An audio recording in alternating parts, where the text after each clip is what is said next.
It's been a complicated and emotional week in Israel.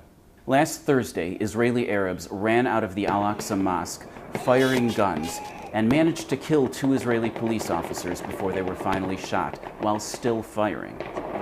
Israel then set up metal detectors outside of the mosque area, and Palestinians responded by refusing to pass through the metal detectors. I don't quite understand the logic in refusing to pass through a metal detector. It's like saying, well, if I can't bring my machine gun into the mosque, then there's no point in praying at all. The argument from the Muslim world was that Israel had changed the status quo in the Al-Aqsa area by setting up metal detectors. But the status quo had actually changed the day before, when guns were smuggled onto the Temple Mount area.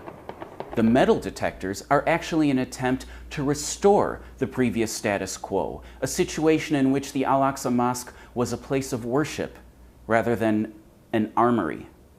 I don't mean to generalize. Some Palestinians did pass through the metal detectors and prayed at the mosque peacefully. But the headlines didn't mention this, which is unfair to Israelis and Palestinians. The media said that the Palestinians who remained outside of the metal detectors were protesting, but they were not. They were actually shouting death threats, saying that they intended to murder Israeli men and mass rape Israeli women, as Muhammad had done in the Khaybar massacre in the year 628.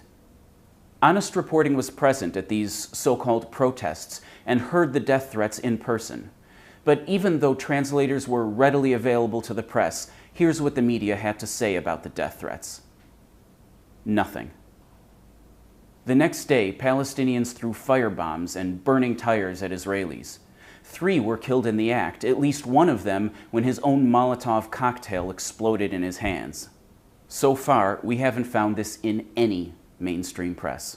Finally, a 20-year-old Palestinian snuck into the Solomon home in the town of Neve Suf and stabbed a grandfather and his 2 children to death while they were eating Shabbat dinner. The attacker, who was injured in his attack, is now being nursed back to health by Israelis in an Israeli hospital. The victims, Yosef, his daughter Haya, and his son Elad, are dead. Here's what some of the headlines had to say. 6 dead, 6 dead, 6 dead, 3 Israelis and 3 Palestinians killed. Think about this for a minute. The Solomon family is attacked in their home during Shabbat dinner, and the media treats them exactly the same as rioters who are killed while throwing Molotov cocktails and screaming for the mass murder and mass rape of the entire Jewish people. Not all Palestinians were a part of this week's attacks. Some went peacefully to prayers, some stayed home. But some Palestinians think they can get away with murder. They think that whatever they do, no matter how gruesome, the media will always have their back. Let's hope they aren't right.